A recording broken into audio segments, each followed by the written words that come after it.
Y estamos transmitiendo una serie que acabamos de iniciar llamada La Invasión Futura Islámica. La futura invasión islámica. Esta es la segunda parte. Pueden ya ir consiguiendo la primera parte. Y esta serie que acabo de iniciar, la comencé en Toluca, en la iglesia de Toluca, es una serie en la que está de relevancia la situación geopolítica que se encuentra actualmente en el Medio Oriente. Y es lógico que mientras más cerca estemos de la venida de Jesucristo, podamos ir viendo que mientras nos acercamos, lo vamos a ir explicando, mientras más nos acerquemos a las profecías finales, a las que se tienen que cumplir en los tiempos en los que estamos viviendo, el mundo alrededor tiene que tener relevancia con esas profecías. Y esta es una de las responsabilidades que tenemos nosotros, los predicadores, de darnos cuenta de qué forma lo que pasa en Europa, lo que pasa en el Medio Oriente, lo que pasa en América, en fin, en la sociedad, en la política, en la geografía, qué relevancia tiene con la Biblia para presentar el mensaje a la gente y la gente pueda darse cuenta que la Biblia es inspirada por Dios. Que la Biblia contiene un mensaje integrado, un mensaje en el que solamente alguien que conoce el futuro lo pudo haber establecido hace más de 2600 años. Ayer en la conferencia sobre si estamos cerca de la Tercera Guerra Mundial, fue el tema de la conferencia ayer en el desayuno, hablamos ampliamente acerca de eso. Di un panorama geopolítico de toda la situación del mundo y del exit por el Brexit, porque salió Inglaterra del mercado común europeo, de la Unión Europea, porque está ISIS, ahorita vamos a profundizar más en esto. Y lo más importante en esta serie que vamos a iniciar, esta es la segunda parte, la futura invasión islámica, es lo siguiente. Desde hace 4 o 5 años ha resurgido en el mundo el Islam. Ahora, ¿tiene algo que ver con la Biblia y con las profecías que se encuentran principalmente en el libro de Ezequiel 38 y 39, que es el que vamos a examinar? ¿Qué protagonismo tiene el Islam en los tiempos en que estamos viviendo? ¿O qué acaso los profetas del Antiguo Testamento hablando de que cuando el anticristo se levante, las naciones que van a apoyar al anticristo serán mayormente islámicas? Qué coincidencia que ahorita en Europa, por cada europeo nacen 8 musulmanes. Por cada europeo nacen 8 musulmanes en Europa. Esto quiere decir que Europa es un país de viejitos que ya no quieren tener hijos y las musulmanas como conejas se están multiplicando. Y esto nos muestra que en 10 años, damas y caballeros, en 10 años Europa es un continente islámico. Forzosamente tiene que estar en la Biblia, porque si realmente nos encontramos en los últimos tiempos, ¿qué relevancia tiene el Islam? ¿Cómo es posible que en Inglaterra haya más mezquitas musulmanas que cristianas? El mayor o el presidente municipal de Londres es musulmán. La migración que hay ahorita de Irak y de Siria y del Medio Oriente hacia Europa, ¿qué relevancia tiene? ¿Qué problema tan grande Europa está enfrentando en que si le dan asilo o si no le dan asilo, qué bases bíblicas hay para eso? ¿Qué humanismo? ¿Qué derechos humanos? Todos estos problemas se están conjugando y el mundo está en una crisis donde Europa está siendo afectada tremendamente y donde Europa depende de Rusia el 65% de su gas. Y ante toda esta situación y este vacío que existe, geopolítico y militar, económico, Rusia, China e Irán, que aparecen en las profecías que vamos a estudiar, están tomando ahorita el vacío, llenando el vacío en el Medio Oriente para comenzar a que estas profecías nos muestren realmente que sí nos encontramos, sin ningún lugar a dudas, en la última generación. Nunca como antes es tiempo de tomar en serio a Dios. Y como en los tiempos de Noé, La gente con sus telenovelas ricas y famosas y casándose y comiendo y bebiendo y jajaja, jijiji, y haciendo dinero y criticando y llenos de orgullo y de soberbia, y como un lazo vendrá sobre el mundo, como en los tiempos de Noé. El arca se cerró, Dios cerró la puerta, no fue Noé el que cerró la puerta, fue Dios el que la cerró, porque el Dios es el que cierra y el que abre.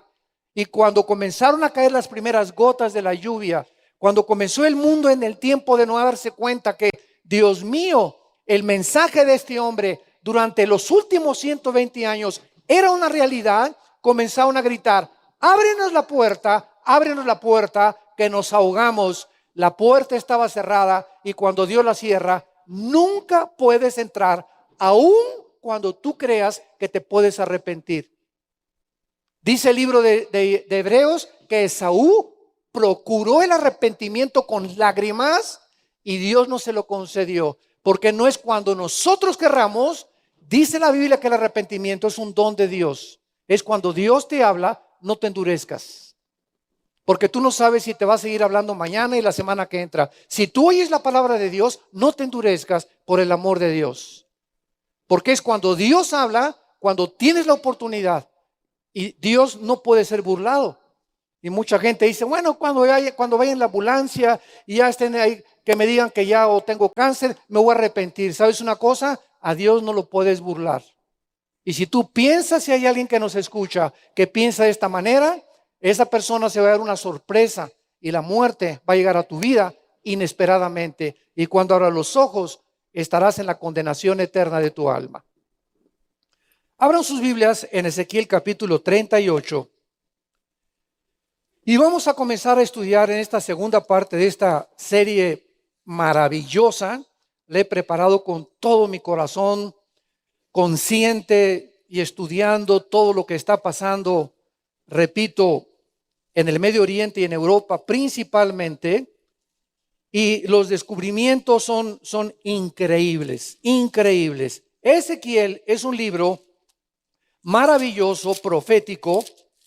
Y este libro fue escrito aproximadamente hace más de 2500 años, más o menos en el año 570 antes de Cristo, casi 2560 o 2570 antes de Cristo. Las tabletas del libro de Ezequiel, el libro entero de Isaías, fueron encontrados en los rollos del Mar Muerto en Qumran. Estoy hablando arqueológicamente, señores arqueólogos que nos escuchan y sociólogos. En 1947-48, unos peregrinos cerca del Mar Rojo, allá en Israel, encontraron en unas tabletas de barro rollos, pergaminos, y se encontraba casi todo el Antiguo Testamento. Y exactamente esos pergaminos se encuentran, si tú vas a Israel, los que nos acompañaron hace algunos años a Israel, fuimos al Museo del Holocausto, y el libro de Isaías rodea así, lo extendieron alrededor, ahí en el Museo de Isaías, y exactamente como está ese libro escrito originalmente hace 2700 años, es exactamente como lo tenemos en la Biblia. Ya no hay tal cosa como que la Biblia tiene leyendas y la Biblia es hecha por los hombres, bla, bla. Son tantas tonterías de tantos ateos, agnósticos y escépticos que ni siquiera saben lo que están diciendo.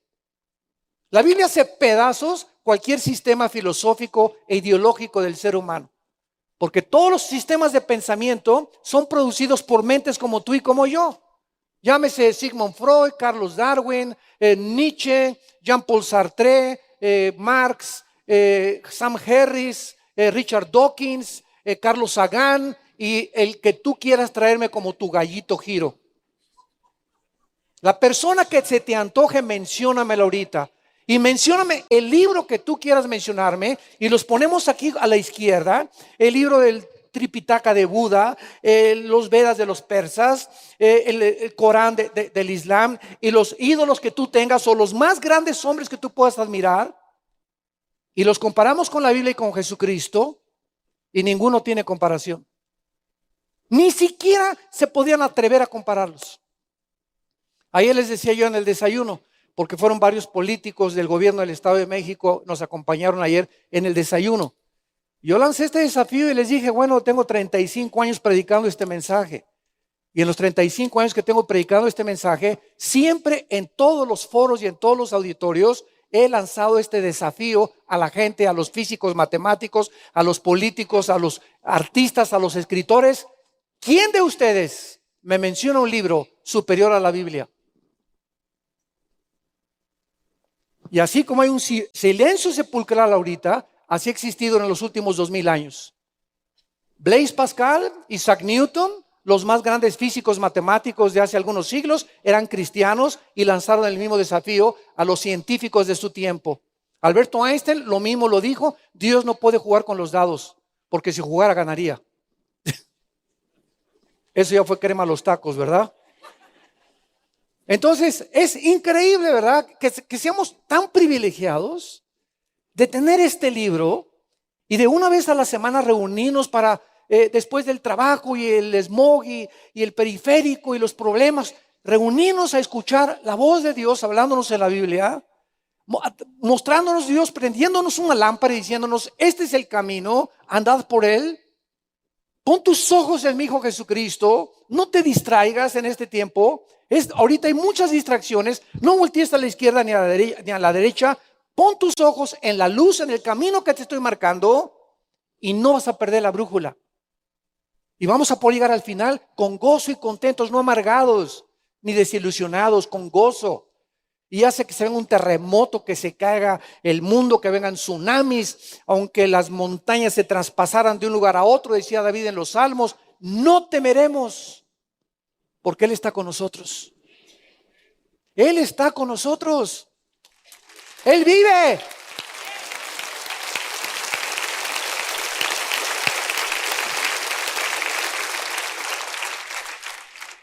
Aquí en Ezequiel 38 vamos a encontrar en los dos capítulos 38 y 39 que se mencionan naciones, y la Biblia nos muestra claramente que toda la raza humana, para que podamos comenzar a poner cimientos, todos nosotros, toda la raza humana, descendemos de 3 hombres.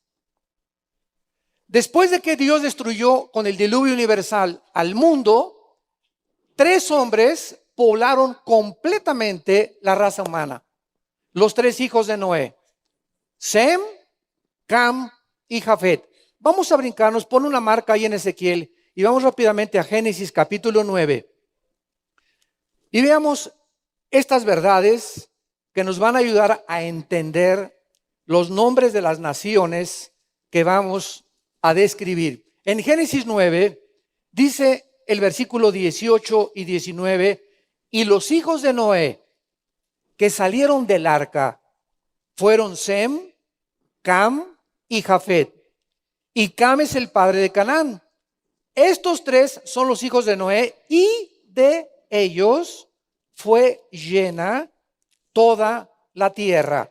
Capítulo 10 de Génesis, versículo 31 y 32. Estos fueron los hijos de Sem por sus familias, por sus lenguas, en sus tierras, en sus naciones.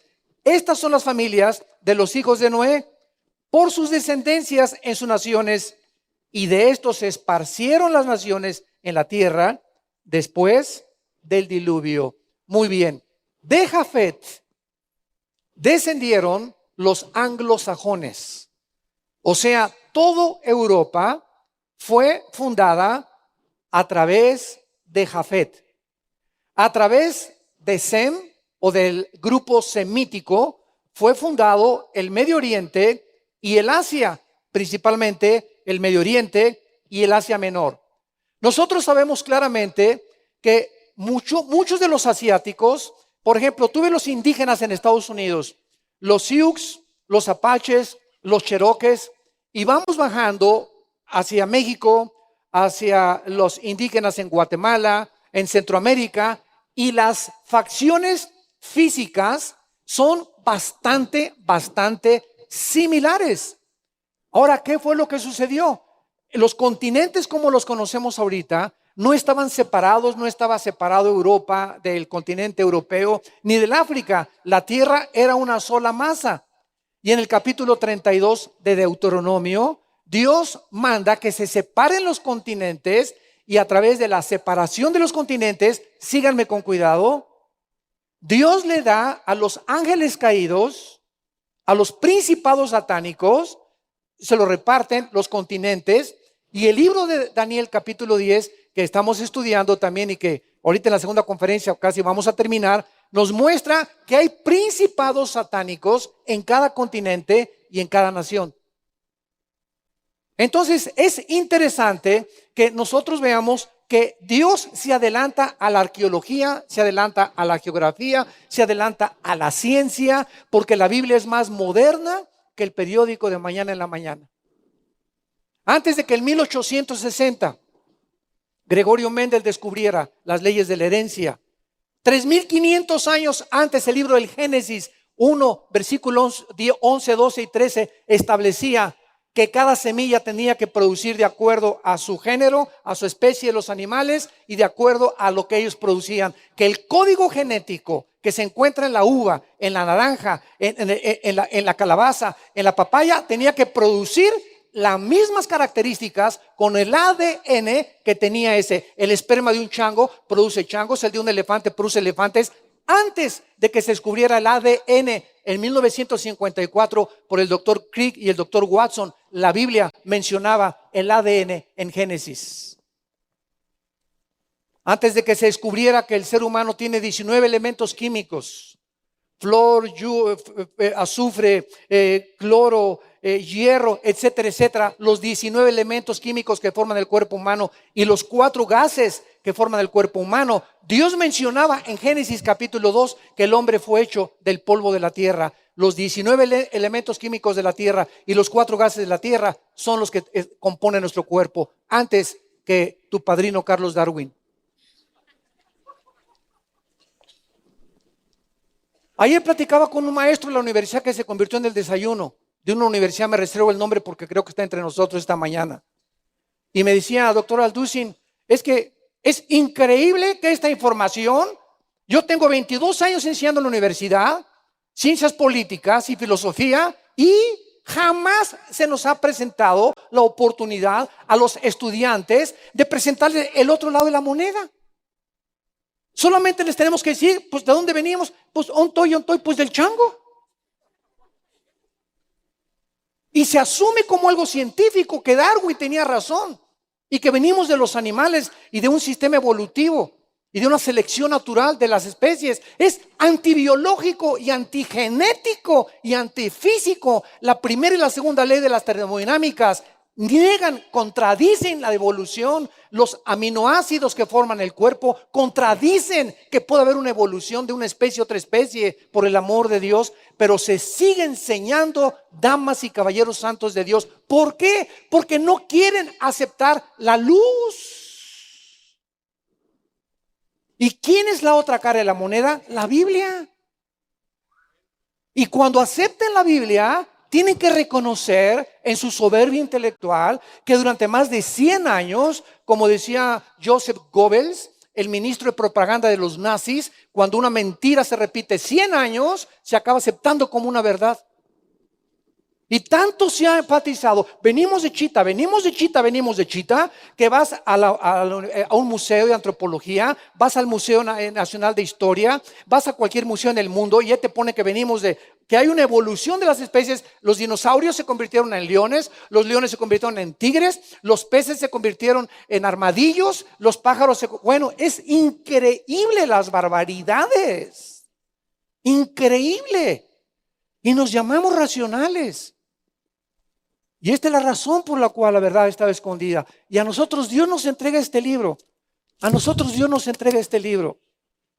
Y lo tenemos en nuestras manos y preferimos ver 3 horas de telenovelas o acostándonos viendo las noticias que meditar de día y de noche en este libro de la ley. Porque cuando un cristiano toma en serio la Biblia y la estudia de una forma sistemática, de una forma continua, de una forma en la que verdaderamente comienzas a memorizarla y a guardarla, no te imaginas la expansión que cobra tu mente, la perspectiva que comienza a abrirse y la forma en la que tú vas a ver ahora el mundo como desde arriba.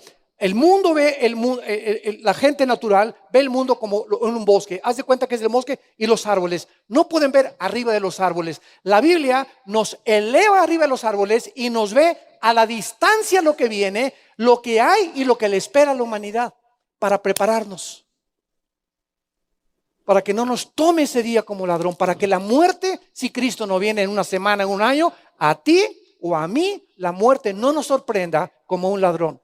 Que hoy en la noche una embolia cerebral, un ataque cardíaco o te pueden atropellar hoy mismo. Ninguno de los que estamos oyendo sabemos si amanecemos mañana. Nadie sabe si vamos a amanecer. Ante esta incertidumbre del futuro, prepárate para encontrarte con tu Dios. Esto no es un chiste. Esto es la vida eterna. Está tu alma de por medio. Y tenemos ya que entender que no somos animales. Somos agentes morales responsables de nuestras acciones y tenemos que tomar en serio a la palabra de Dios. En el Génesis capítulo 10, todo el capítulo 10 de Génesis describe la descendencia de estos tres hijos de Noé, Sem, Cam y Jafet. Todas las naciones del mundo, ahorita somos aproximadamente 200 naciones, de acuerdo al último almanaque, todas las naciones que ahorita por ejemplo, pues ya en Europa, ¿verdad? Yugoslavia se dividió, los serbios, los croatas, hay naciones nuevas, Checoslovaquia, etcétera, etcétera, están cambiando los nombres. Irán, en 1935, vamos a ver que se cambió el nombre, de Persia se cambió a Irán. Hasta 1979 se declaró la República Islámica de Irán. Entonces vemos todos estos cambios en el Medio Oriente. Israel en los últimos 20 siglos no aparecía en los mapas porque hasta 1948 se independizó para que las profecías se cumplieran. Entonces, antes de todo esto, la Biblia nos muestra en Génesis capítulo 10 a 70 naciones. Génesis 10 aparecen 70 naciones y de esas 70 naciones descienden todas las naciones con nombres más o menos diferentes que aparecen actualmente en el siglo XXI. Entonces, cuando venimos a la Biblia, encontramos nombres de naciones como Babilonia, que ahora es Irak, Persia, que ahora es Irán. Y así vamos encontrando y vamos a ir descifrando estas naciones que tanto Herodoto como Josefo, como Plinio, escritores del primer siglo de la era cristiana, que no eran cristianos, eran judíos y romanos al servicio del gobierno, comienzan ellos en sus escritos, como el de Historias de Herodoto, a poder ayudarnos a descifrar el origen de las naciones, de lo cual todos nosotros descendemos. Muy bien. Entonces vemos nosotros, regresamos a Ezequiel capítulo 38 y comienza este capítulo diciendo estas palabras. Vino a mí palabra de Jehová. Hijo de hombre, pon tu rostro contra Gog. Gog es el nombre de un líder, es el nombre de una cabeza, es el nombre de un jefe, es el nombre, se podría decir, de un presidente o de un gobernante, de alguien que está al frente de una grande coalición de naciones. Esa es la palabra Gog. Pon tu rostro contra Gog en tierra de Magog. Ahorita vamos a analizar la palabra Magog. Príncipe soberano de Mesec y Tubal, y profetiza contra él. Y di, así ha dicho Jehová el Señor, he aquí yo estoy contra ti, oh Gog, príncipe soberano de Mesec y Tubal, y te quebrantaré y pondré garfios en tus quijadas, y te sacaré a ti y a todo tu ejército, caballos y jinetes, de todo en todo equipados, gran multitud, con paveses y escudos, teniendo todos ellos espadas. Pongan mucha atención con el versículo 5 y 6. Persia, Cus y Fut con ellos, todos ellos con escudo y yelmo, Gomer y todas sus tropas, la casa de Togarma, de los confines del norte y todas sus tropas, muchos pueblos contigo. Prepárate y apercíbete tú y toda tu multitud que se ha reunido a ti, y sé tú su guardia. De aquí a muchos días serás visitado.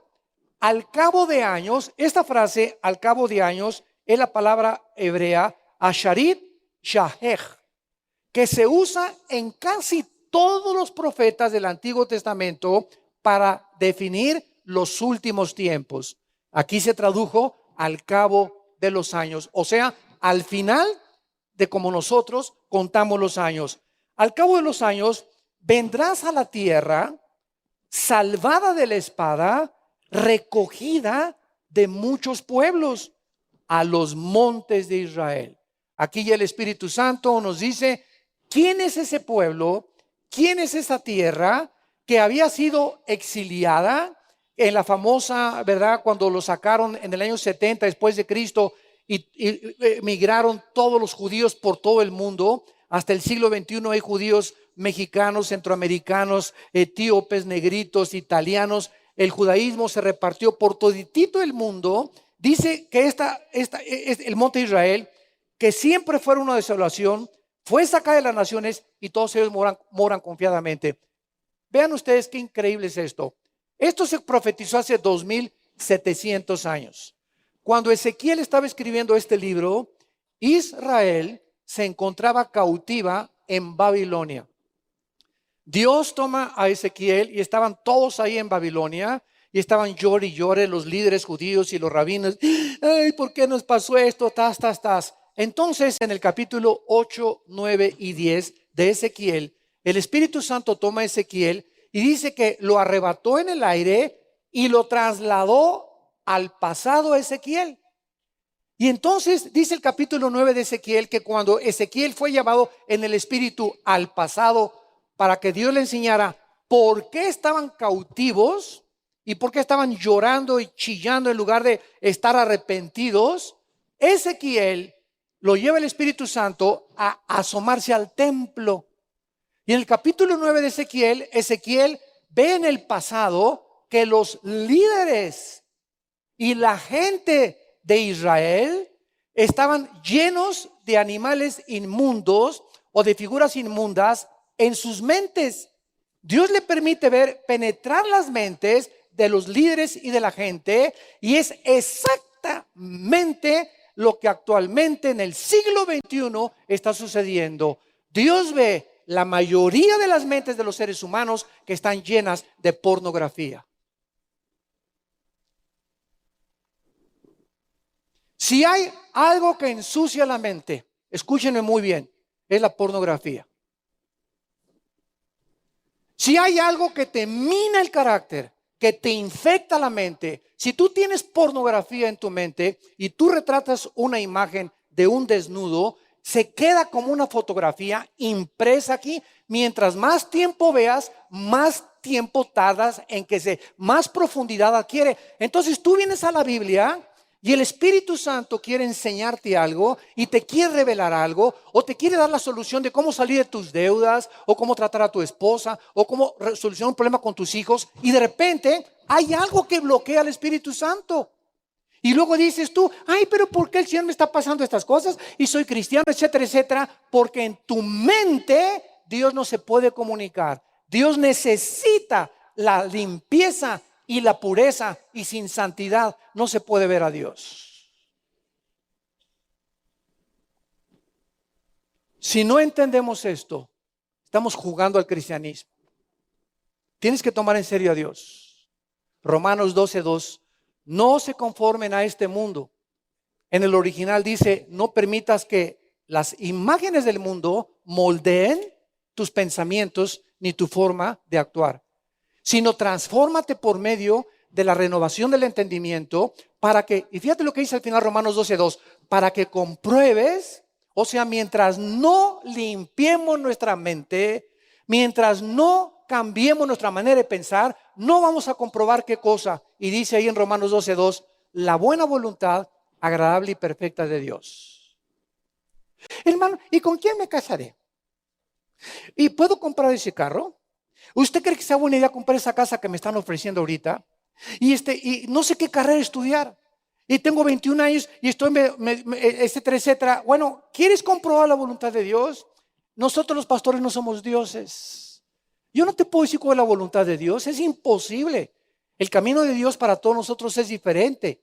Pero el consejo que te doy yo, memoriza Romanos 12:2 y dice la Biblia que si tú comienzas a limpiar tu mente y te sacas los programas, los softwares de Marx, de la pornografía, del ateísmo, del escepticismo, de la ideología, del odio, del rencor, la amargura que tienes y no va para afuera esas cosas, los programas de Dios no pueden ocupar el mismo espacio. Dos cuerpos no pueden ocupar el mismo espacio. Es una ley física. Y lo mismo espiritualmente. Si quieren los pensamientos de Dios, tienen que haber en una mente donde solamente existan los pensamientos de Dios. Yo me tardé en reprogramar como 5 o 6 años de mi vida cristiana. Porque somos exactamente como una computadora. Estamos envirulados todos. Traemos programas envirulados. Entonces, cuando yo me convertí, traía el programa de Marx, la dialéctica materialista. El Che Guevara era una foto grandísima arriba de mi cama, el Che Guevara. El idealismo, la revolución social, esto y el otro, y el comunismo y el socialismo, y por esto y el otro, y el gurú Harashi me quería ir al Tíbet también ahí, a dejarme las barbas, ¿verdad? Y crecer ahí, raparme, ¿verdad? Y hincarme, y luego con el Dalai Lama, y luego, etcétera. Todas las cosas que buscamos. Siempre estamos buscando dónde está la verdad, dónde está la verdad. Programas. ¿Y quién me los metió? Pues el Dalai Lama, el Che Guevara, Marx, Hitler, Mussolini, Stalin, etcétera, etcétera. Y todos esos programas los traía cuando yo vine a Cristo. Entonces, ¿qué es el cristianismo? Comienzo a hacer contacto con los pensamientos de Dios en este maravilloso libro, y mientras los pensamientos de Dios más los acepto y menos pienso en lo anterior, se van saliendo. Se salió el comunismo, se salió el socialismo, se salió el islam, se salió todo lo que traía poco a poco, y mientras más luz entra, menos tinieblas hay en tu mente. Esto se llama la renovación de la mente. Me dijo una vez un amigo: ay, Armando, a ti te lavaron el coco. Y le dije: y bien que lo necesitaba. Eso es lo que necesitamos, una buena lavada de cerebro, pero con la palabra de Dios. Entonces, qué importante es que nosotros entendamos estos principios. No nos hagamos ya tontos. Ya no te hagas tonto. Ya no tomen nada más venir aquí el domingo y me paga la alabanza. De lunes a viernes tu vida tiene que tener un contacto con la Biblia y con Jesucristo. Tienes que descubrir que Él vive el poder de su resurrección, que Él quiere tener un contacto, una comunión contigo íntima, viva, dinámica, orgánica, a través de la Biblia, nada más. Pero como esto no existe, se están llenando las iglesias con puras sanidades. Venga, tú anuncias que hay sanidad, y al que no le duelen los juanetes, le duele el dedo gordo. Al que no está sordo le tiene caspa, al que no tiene caspa tiene piojos. En fin, ¿verdad? No hay nadie en el mundo que pueda decir, ¿verdad? Soy impecable, soy un querubín. Y a través de todas esas cosas, porque la gente va exactamente como en los tiempos de Cristo, me siguen porque les di pan y se saciaron. La generación perversa y maligna, dijo Jesús, busca señales, pero señales no les serán dadas más que la del Hijo del Hombre. Porque como estuvo Jonás 3 días y 3 noches en el vientre de un pez, el Hijo del Hombre estará 3 noches y 3 días debajo de la tierra. O sea, la resurrección de Jesucristo nos basta para saber que Dios vive. No necesito ver un paralítico levantarse. Muy bien. Entonces, regresando aquí a Ezequiel 38, vamos a ver dónde se establecieron estos grupos. Y vamos a localizar estas naciones modernas y sus áreas geográficas, porque esto es un estudio muy profundo, vuelvo a repetir, que necesitamos ya hacer para poder descubrir qué tesoros tan grandes contiene la Biblia. Esta investigación de estas naciones que acabamos de mencionar, Mesec, Tubal, Magog, Togarma, etcétera, etcétera, vamos a ver primero a Flavio Josefo. Flavio Josefo fue un escritor en el siglo I, judío al servicio de Roma. Así que si queremos tener nosotros historia de lo que pasó en los tiempos de Cristo, que no sea la Biblia, está Plinio y Flavio Josefo. Por ejemplo, la Biblia católica, la Torre Samad, la Nácar Colunga y la Biblia de Jerusalén, que son las versiones católicas, contienen dos libros que son muy buenos, que se llama Las Guerras de los Macabeos, que describen, o sea, es historia, no están en nuestras Biblias, son libros históricos, pero son correctos porque lo escribió Flavio Josefo y nos ayudan a entender, por ejemplo, la historia en los tiempos de los cristianos. Y si alguien los quiere leer, no hay ningún problema. Yo tengo en la casa de ustedes, en mi librería, tengo los volúmenes de Flavio Josefo, ¿verdad? Tengo los de Plinio. ¿Por qué? Porque necesito consultarlos y son de mucha bendición. Hay otro libro que se llama el libro de Enoc, que está cobrando mucho renombre actualmente. Nos han mandado correos, oiga, ¿puedo leer el libro de Enoc? Les dije, Enoc es una persona bíblica. Génesis capítulo 5, él fue trasladado a Dios, fue el primer arrebatado por Dios, y Enoc lo pronuncia en Judas 14. Antes del Apocalipsis está la carta de Judas. Judas menciona a Enoc. ¿Por qué el libro de Enoc no se mencionó en el canon de las Escrituras, en los 66 libros que tenemos? Porque el libro de Enoc fue descubierto después del siglo III, siglo IV. Y los 66 libros que tenemos ahorita aquí, que hacen el compendio de la Biblia, se escribieron en 1500 años, y los apóstoles, mientras estaban vivos, estas cartas a los tesalonicenses, a los efesios, etcétera, etcétera, se repartían en las iglesias, y los apóstoles autenticaron o dieron fe de que eran cartas de ellos. Al morirse los apóstoles, en el siglo I, vinieron los padres de la fe, que son Tertuliano, Jerónimo, etcétera, etcétera, pero ya se cerró el canon. Ya no se permitió que ningún libro, que el Evangelio de María Magdalena y que quieren tantas barbaridades que se han sacado, ¿verdad? Hasta de Juan Diego querían sacar un evangelio ya. Bueno, entonces Enoc fue descubierto después y ya no lo pudieron incorporar. Yo ya leí todo el libro de Enoc, y el libro de Enoc, tú lo puedes leer, ¿verdad? Porque no hay ningún problema. El 90% coincide con la Biblia.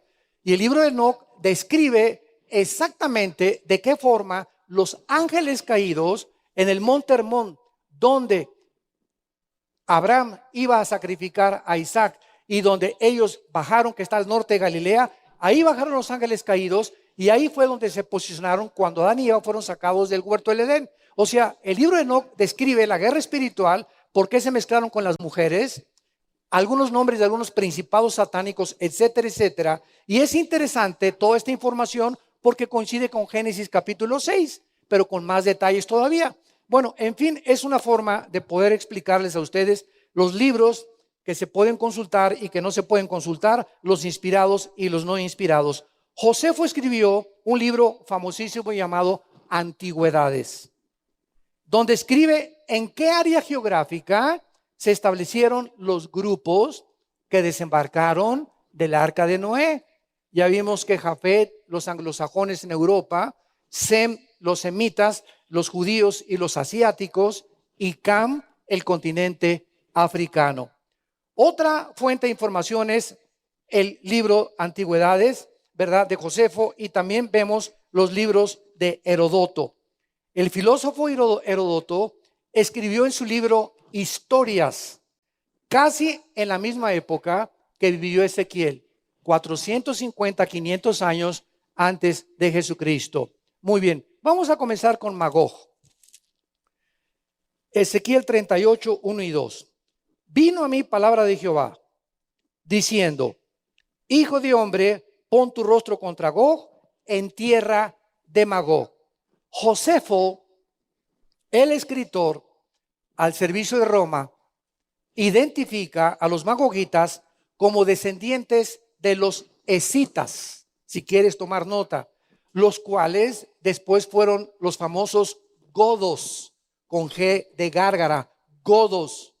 Cualquier enciclopedia que tú consultes puede decir, ¿verdad?, que los escitas migraron al Asia Central, al sur, especialmente de Rusia, en el año 8 y 9, siglos 8 y 9 antes de Cristo. Los escitas, pues, representan a las naciones que cuando la Unión de Repúblicas Socialistas Soviéticas, en 1989, Mikhail Gorbachev, ante el Vaticano con Juan Pablo II, le dijo: permítame usar el podio de este estrado del Vaticano para mandar un mensaje al mundo. Gorbachev declaró al mundo: hemos fracasado con el sistema comunista, el socialismo no puede funcionar, y mencionó Gorbachev que confesaba ante el mundo en 1989 que también ya finalmente se cayó el muro de Berlín, ¿se acuerdan? Que dividía a la Alemania oriental de la Alemania occidental, y Gorbachev dijo estas palabras: hemos fracasado el sistema comunista, en la Unión de Repúblicas Socialistas Soviéticas eran mis ídolos y los ídolos de muchos de ustedes en los 80s, 90s, el comunismo famoso, porque nos aislamos del capitalismo y porque sacamos a Dios de Rusia. Nos aislamos del capitalismo y creímos que podíamos subsistir sin depender de las demás naciones. Y ahora nos damos cuenta, y esto lo dijo en el 89, el siglo pasado, Gorbachev. Dijo Gorbachev: desde 1980 hasta el 89, el comunismo era una apariencia nada más.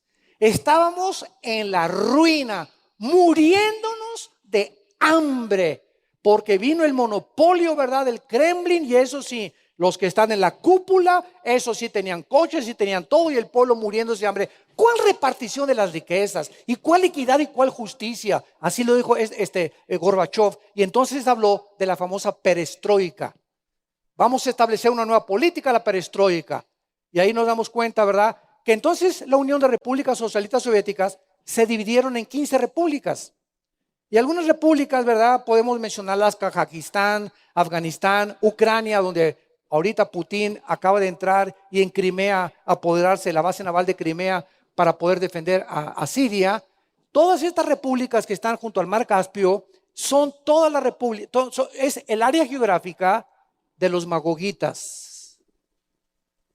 Entonces, cuando nosotros vemos que es Rusia, como lo vamos a ver, Magog encabezando a los magogitas y a las naciones musulmanas contra Israel, es increíble que ahorita Rusia esté tratando, o Putin, de volver a recobrar Ucrania, porque el 60% hablan ruso, y Kazajistán y Ucrania, todas estas repúblicas que están en la orillita de Rusia, de acuerdo a la Biblia, se van a volver a unir. Escuchen esto: se van a volver a unir bajo un líder llamado Gog.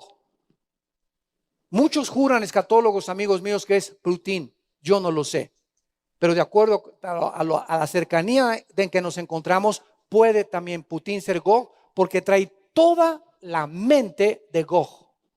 Y las naciones que vamos a ver ahorita son las que están aliadas con Rusia desde hace 1 o 2 años. Es increíble los tratados que acaba de hacer Rusia con Turquía y con Irán. Increíble. Muy bien. Mesec y Tubal, dice el versículo 2, príncipe soberano de Mesec y Tubal. Heródoto, en su libro Historias, identifica a estas naciones como un grupo de personas que vivieron en las montañas al sur, oriente del Mar Negro, donde se encuentra actualmente Turquía moderna. Persia. Esta nación es la más fácil de identificar, porque en 1935, repito, cambió el nombre de Persia cuando derrotaron al Shah famoso de Irán, y se le puso el nombre de la República Islámica de Irán a partir de 1935. Cus. En el libro de Josefo, Antigüedades de los Judíos, Flavio Josefo describe a Cus como Etiopía, porque fue uno de los descendientes en Génesis 10 de Can o de Canaán, que son los que están poblando el continente africano. La antigua nación de Etiopía incluía también a Sudán. Indonesia, Etiopía y Sudán son 3 naciones divididas que antes eran una sola en tiempos de la Biblia y que se encuentran al norte del África. Put. Josefo y la enciclopedia Wycliffe describen a Put como la Libia moderna. Qué interesante que Muammar Gaddafi, el ex líder de Libia, que fue bombardeado por la OTAN y que había derribado un avión con 265 personas que venía de Inglaterra, atravesando toda Europa, y tenía a 15 niñas de guardaespaldas que las violaba todos los días. Bueno, era un hombre, ¿verdad? Lo han descrito como un verdadero monstruo. Este hombre, bueno, hizo y deshizo. Iba a África, se vestía como africano, iba al Medio Oriente, se vestía como árabe, etcétera, etcétera. Era un hombre, ¿verdad? Pero de veras completamente desequilibrado mental.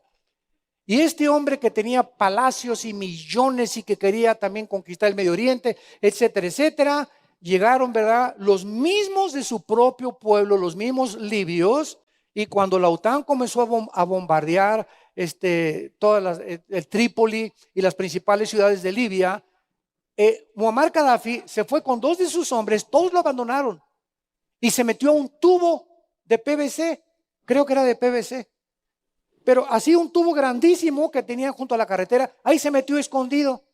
Y entonces pasaron por ahí algunos de su pueblo y lo encontraron y lo sacaron de las greñas, lo patearon, lo sodomizaron, lo violaron, le enterraron, quién sabe qué tantas cosas, y cuando lo iban rescatando, alguien le dio un balazo. Murió exactamente como él había tratado a la gente, como un animal. Entonces muere este hombre Libia. Estados Unidos, al morir Gaddafi, Estados Unidos, Obama dijo, no, ya se acabó el problema en Libia. Y resulta que la embajada norteamericana en Benghazi, que era donde se encontraba, había 2 embajadas en Benghazi y en Trípoli. Obama dijo, ya no hay ningún problema. Y cuando los de ISIS saben que ya no hay líder en Libia, repito, nunca habrá un espacio vacío. Nunca mi corazón estará vacío. O lo ocupa Dios o lo ocupa el diablo. Nunca mi casa estará vacía. O mi casa está llena del Espíritu Santo o mi casa está llena de demonios. O una nación está gobernada por Dios o una nación está gobernada por Satanás. No hay terrenos neutrales en la Biblia. Somos o no somos. Entonces, ISIS avienta un grupo de terroristas a Benghazi y rodean la embajada americana. Y nada más había 4 Navy SEALs. Los Navy SEALs es un grupo especial de la Marina de Estados Unidos que son los más entrenados que hay, los más entrenados y los más difíciles. De 100 que se entran a la academia, se gradúan 5 nada más. De lo pesadas pruebas que tienen que atravesar.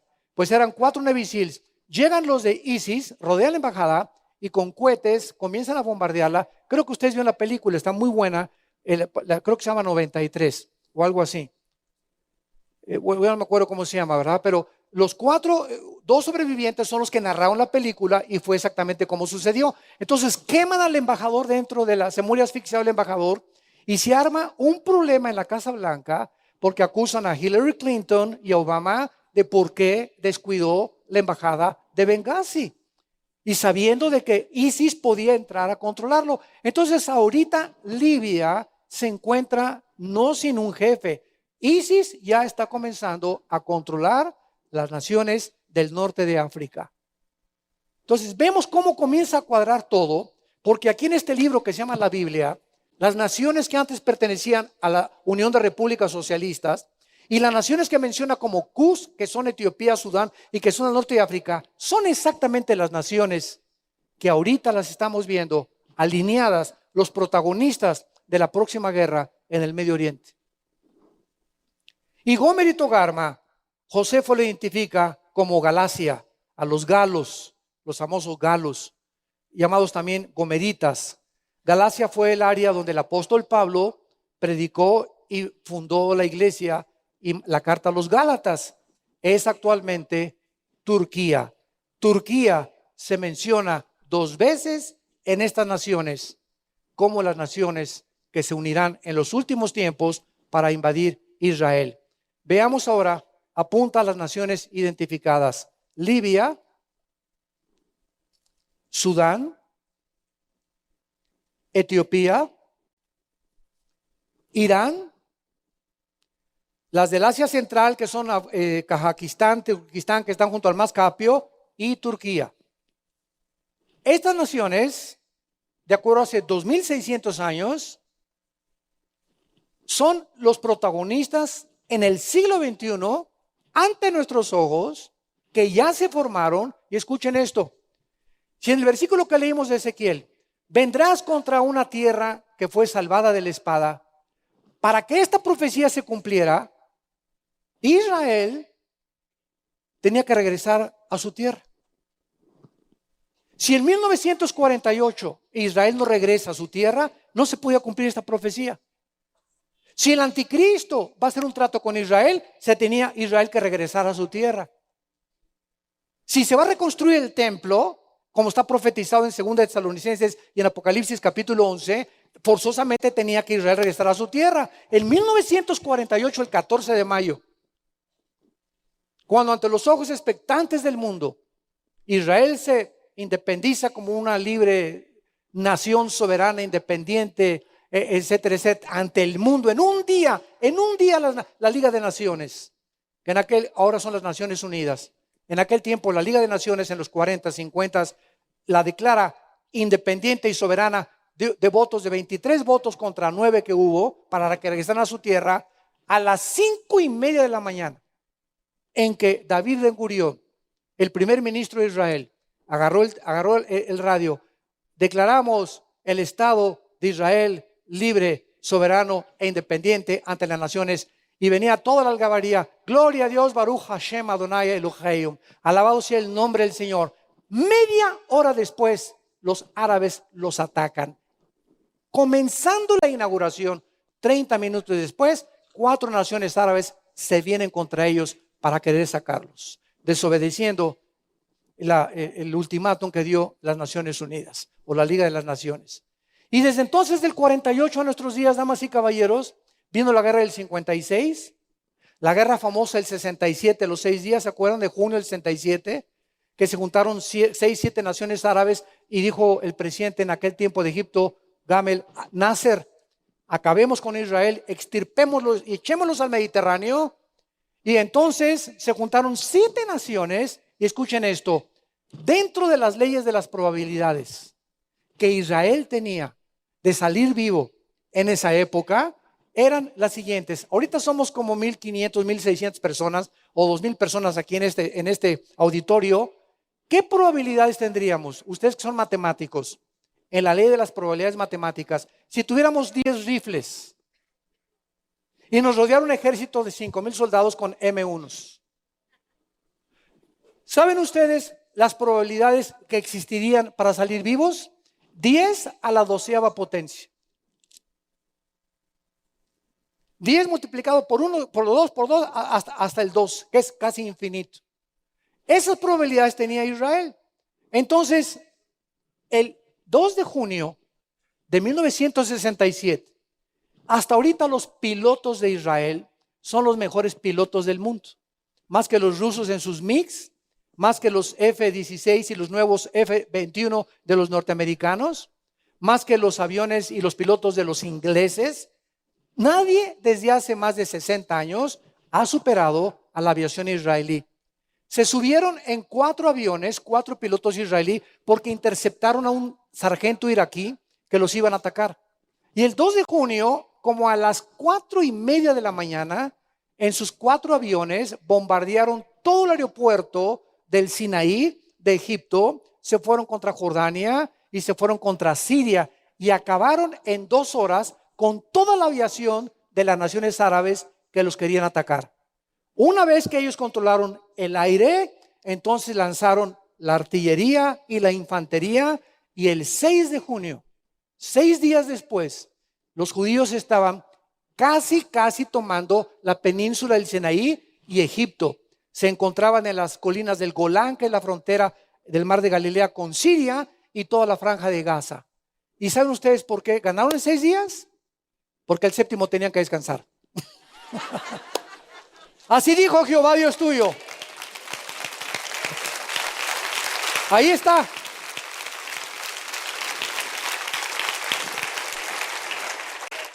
En el libro de Amós, capítulo 9, 14 y 15, dice, y el día que regresen, nadie los podrá volver a sacar. Y el general Schwarzkopf, que fue el que dirigió la coalición en 1990-91 en la guerra del Golfo Pérsico, graduado de West Point, que fue el que dirigió a 29 naciones para sacar a Saddam Hussein de Kuwait, con orden de las Naciones Unidas. El general Schwarzkopf, que acaba de morir hace algunos meses, escribió lo siguiente: yo he estudiado todas las guerras napoleónicas, las de Carlomagno, las falanges maravillosas de Alejandro el Magno, que usaba las famosas lanzas y los escudos, y los espartanos que fueron invencibles contra los medos y los persas. He estudiado las más grandes batallas de los romanos y de todo, y en toda mi historia, dijo el general Schwarzkopf, el más alto graduado general en Estados Unidos, nunca he visto una guerra como la de los 6 días, donde solamente Dios, que lo profetizó, que cuando regresaran en el 48, aunque se juntaran 10,000 contra ti y 1,000 a tu izquierda, a ti no te llegaría. ¡Qué increíble!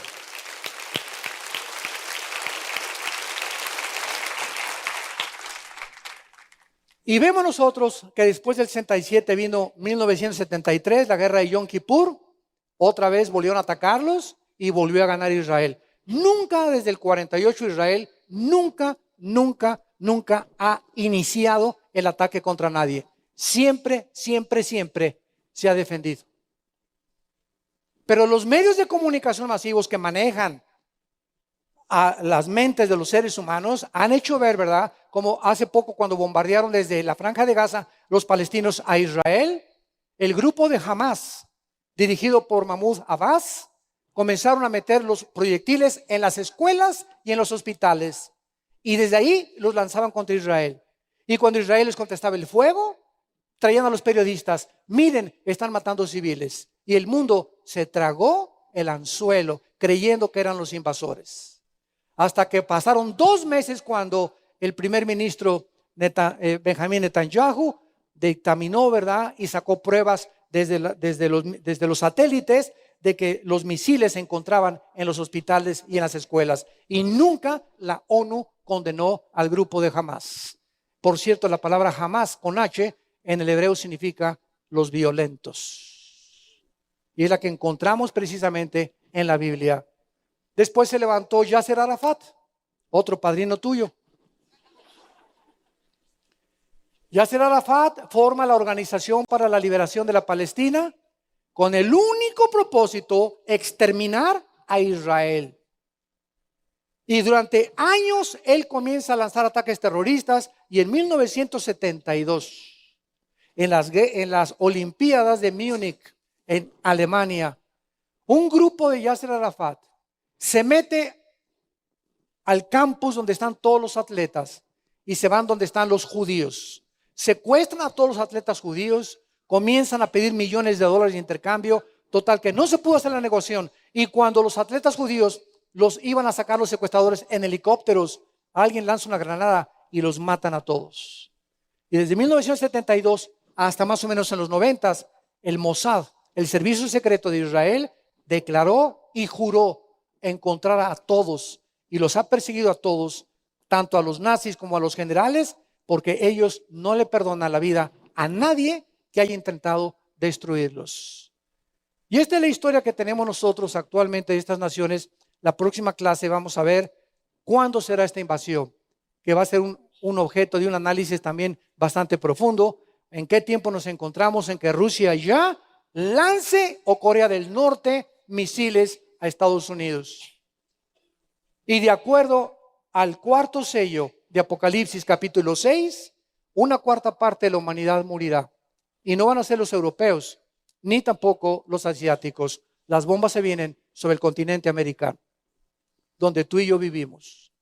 Si tú cuentas ahorita desde Alaska hasta la Patagonia, somos 1,000 millones de personas que habitamos el continente americano.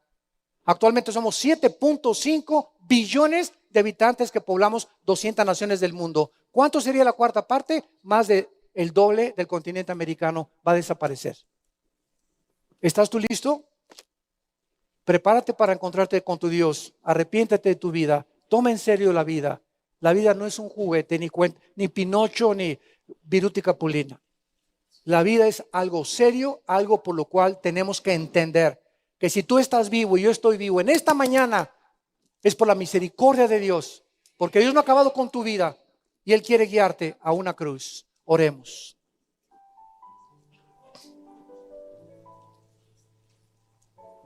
Padre, te damos gracias por tu palabra, bendita palabra de Dios. Los cielos y la tierra pasarán, pero tus palabras permanecerán. La suma de tu palabra es la verdad. La exposición de tu palabra alumbra nuestros ojos. Y sin santidad, la Biblia dice, nadie puede ver a Dios en la Biblia. Señor, te damos las gracias porque tú anhelas nuestra pureza, nuestra humildad, nuestra mansedumbre para recibir la palabra implantada en nuestros corazones. Tú anhelas que seamos conformados a la imagen de tu Hijo. Más de las muchas cosas que podamos hacer, a ti te interesa, más de lo que hacemos, lo que somos. Porque quieres formar un carácter, el carácter de Jesús en nuestra vida personal. En esta mañana, Él es el que te ha hablado a través de la Biblia, el que abrió sus manos en una cruz y dijo que te amaba. Dios te ama. Dios es bueno. Dios nos ama. Dale la oportunidad en esta mañana, y a ustedes que nos escuchan por las redes sociales, por el internet, dale la oportunidad de entrar a tu vida. No te endurezcas. Hoy es el día de tu decisión. Hoy es el día de tu salvación. Hoy es el día que puedes pasar de las tinieblas a la luz admirable del Hijo de Dios. ¿Qué tengo que hacer? Me preguntarás. Dile simplemente estas palabras que salgan con todo tu corazón.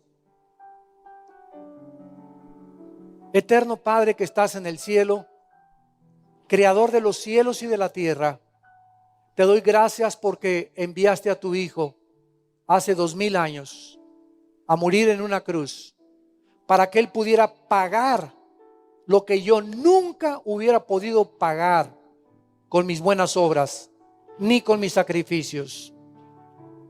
Esto lo hiciste para que yo comprendiera tu gracia, que me aceptas tal como soy de pecador, de pecadora. Y gracias por esa sangre, Jesús, que tú derramaste, que yo puedo ser limpiado, que puedo ser limpiada en este instante de todas mis maldades, de todos mis pecados, y tú me prometes que nunca te acordarás de mi pasado. Nunca. Ahorita paso de las tinieblas a la luz y soy una nueva criatura ante tus ojos, donde mi pasado es borrado totalmente por la sangre de tu Hijo, y te acepto, Señor Jesús, como mi Señor y mi Salvador, eternamente y para siempre. Gracias. Amén.